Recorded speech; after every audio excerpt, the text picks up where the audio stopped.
Hi everyone. I'll just find my slides because I thought that pictures speak 1,000 words, and this series we're doing right now, this series is called the Room by Room series, and every week I'm going to take a deep dive into a particular portion of a house for you renovators, to support you renovators in completing your renovations, in knowing where and how to find product, etc. So to start the series, I thought that I'd begin with kitchens. Kitchens are the heart of a home.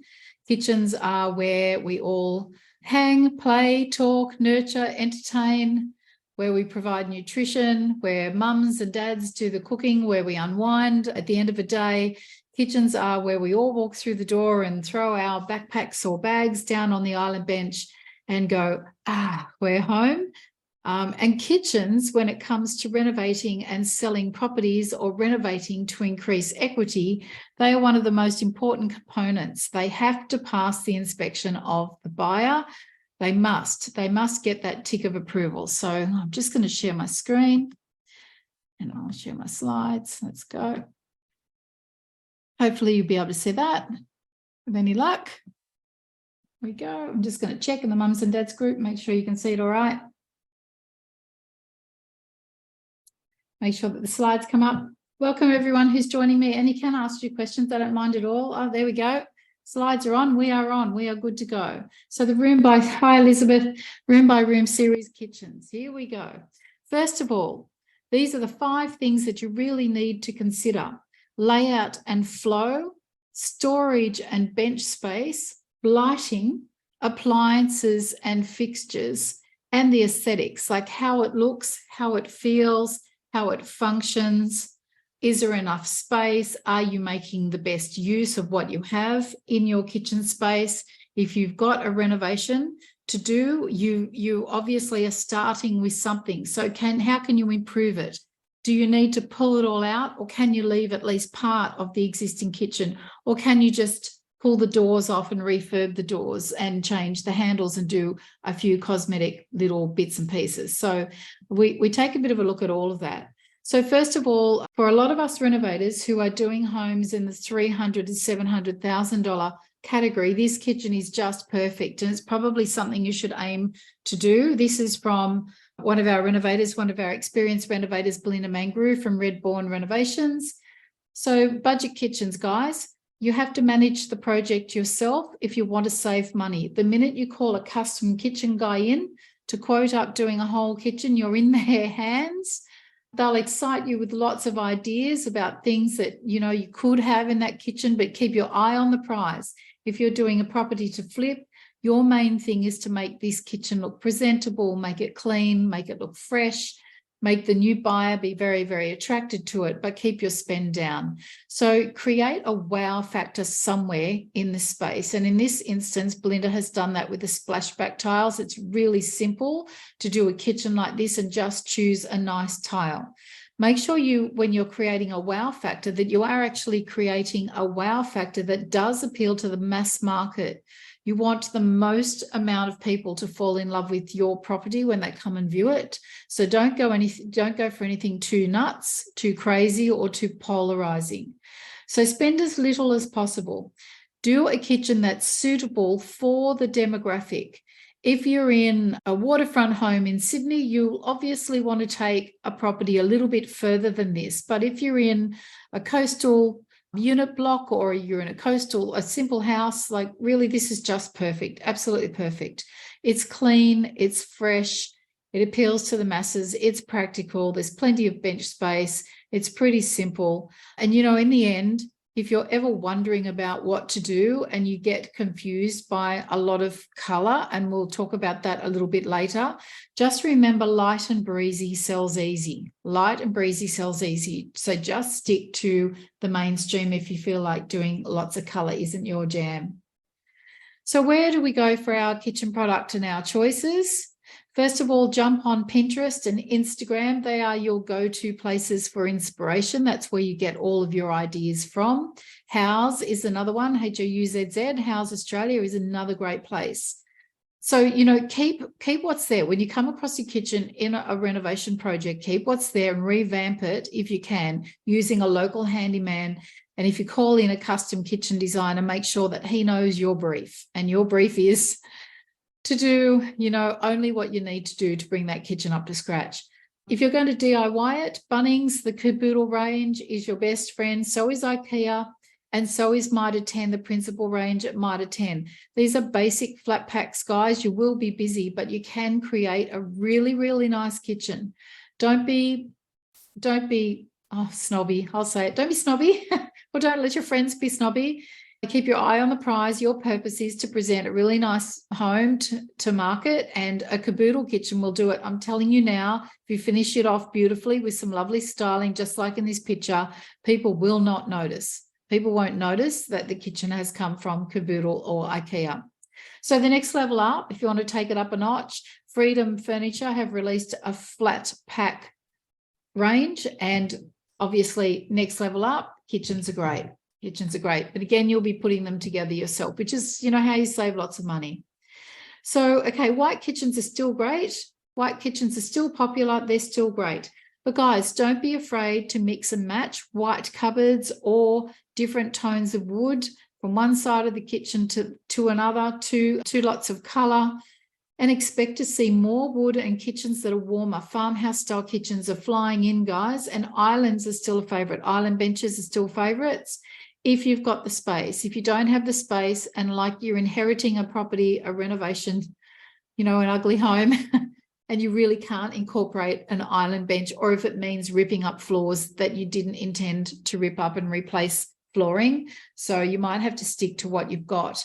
But yeah, if you've got the choice, do a really beautiful island bench. Think about how much food preparation space there is, what it's like to actually be in a kitchen, walk from the kitchen, that triangle from the kitchen to the fridge to the stove. Check out how far it is to the dishwasher. Think about the practicality of using that space on the everyday, because if you don't get it right, if you're using that kitchen yourself, if it's your forever home, that will drive you a bit nuts. So make sure that you get it right at the planning stage. Out. Anything grey, cold, hard is out. So a lot of the cement look everything that people were doing a few years ago, it only really, if you've got it in your home already, just make sure that you're adding lots and lots of warmth in, I was going to say opposition, but to complement it. Lots and lots of wood chopping boards or wooden stools, and some jute rugs, or whatever you need to do to warm up the space, make sure you do it, because grey is on its way out. Beiges, creams and whites are still in. And I'm actually seeing a big swing from pure white into some colours with a bit more warmth, like some almost yellow creams, which is really not what I expected, but that's what I see. So these bench tops, guys, warmer colours in bench tops, browns and greeny kind of colours, they're back in. And when it comes to kitchens and styles and putting them all together with a bit of panache, curves, handles, shelves and mouldings, they are your best friend, because when you actually break down the elements, look at this kitchen here, which is really quite nice. It's a bush setting, so how beautiful for a bush setting. But have a look at the elements. They've got a metallic tap. They've got a couple of simple shelves in wood. They've got a really nice bench top with some interest. So that's the hero of the room, right? It's just the bench top. And they've got some complementary handles here. Really, that's a pretty plain kitchen, but it's very, very well put together, and it's perfect for its environment, perfect for the demographic. This kitchen here, take notice of all the mouldings that people are using. So bits of trim, you can buy them from Bunnings, you can order them from Amazon. There's some really cool ones from overseas you can get hold of on Amazon that you can just simply stick to the back of an island bench. If you've got a boring old island bench and you're doing a renovation project, you could absolutely stick some trim to the back of that bench and make your place look, very 2023. So again, lots of curves. Guys, when you're doing curves, I think they're gorgeous, but when you start to do curves like this, that is going to cost a lot of money to get together a bench top like that. So just be very mindful of the cost before you fall too in love with doing lots of curves. Consider how much more it's going to cost you to put together when your tradies are on site and when you're getting everything designed. Look, shelves are still gorgeous. They just are, in short, they're a lot cheaper than cupboards, and they look great, and they give you somewhere beautiful to style when your property's on the market for sale. So lots of curves, they're still in. Kitchen stools, I'm seeing a lot more kitchen stools with backs on them and substantial looking kitchen stools, not like just little ones that disappear, but ones that are really like a feature, a design feature in the kitchens. White and colour. All right, so there's a lot more beiges and creams, but there's also more colour. So we do seem to be moving away from a plain white kitchen, you know, white bench, white. Everyone used to just do all white. Perhaps just a water wave tile or a nice square tile with a bit of texture to it. And they would do a white cupboards, white, that was it, just everything white. So we tend to be moving away from that now.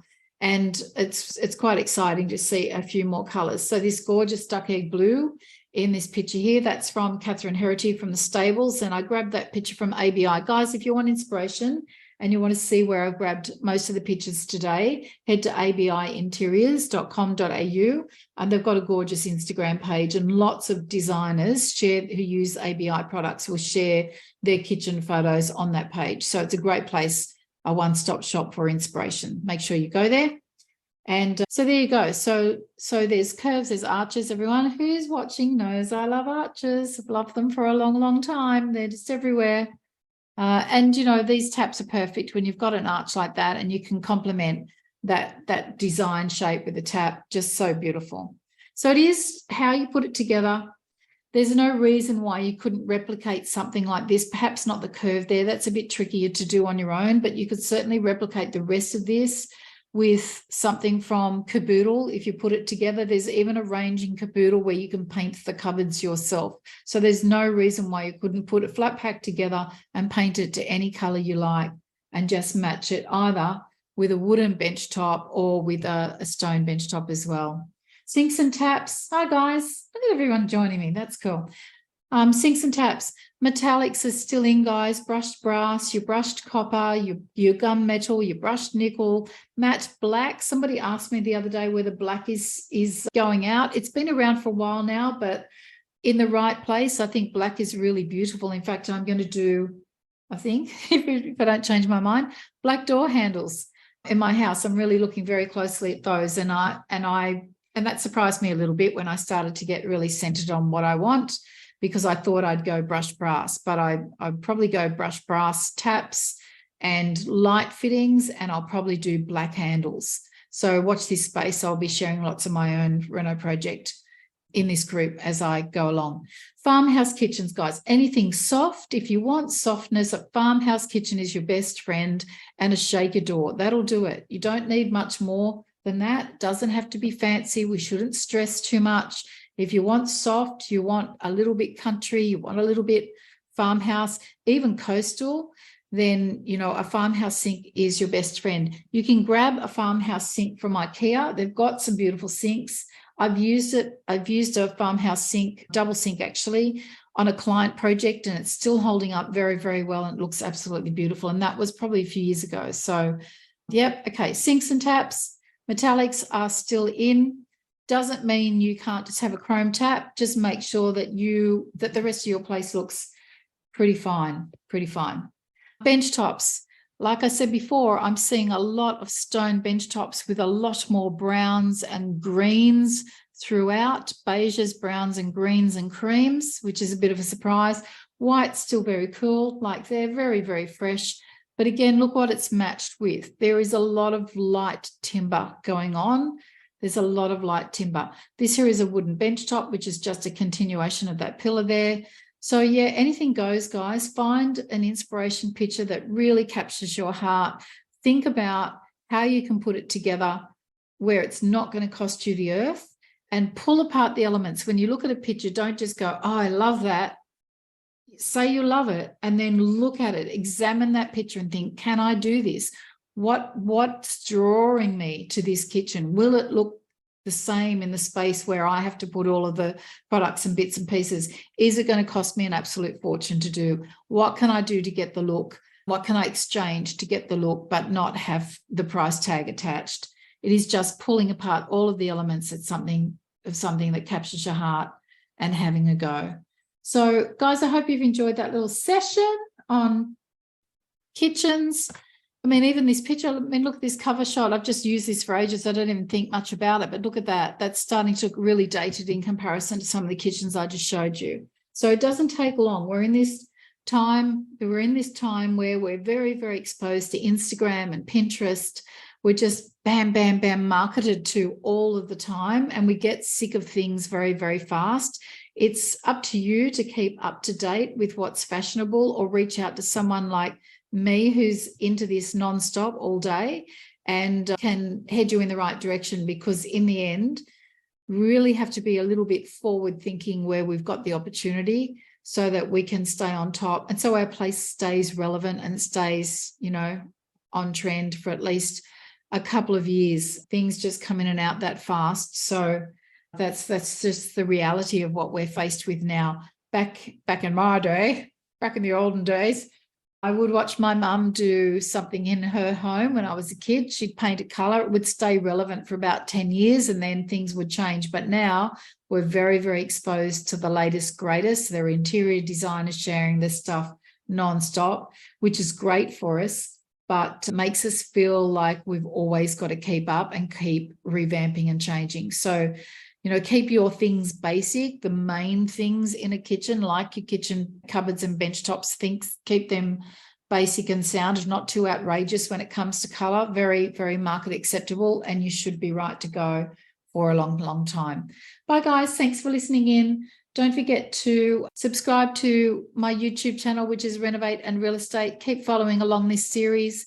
That means if you miss one, you'll be able to catch up really easily. And if you're in the mums and dads group and you ever want to reach out to me in relation to taking your renovation or your love of renovation one step further, you are so welcome to do that. Just send me a private message. Thanks, guys.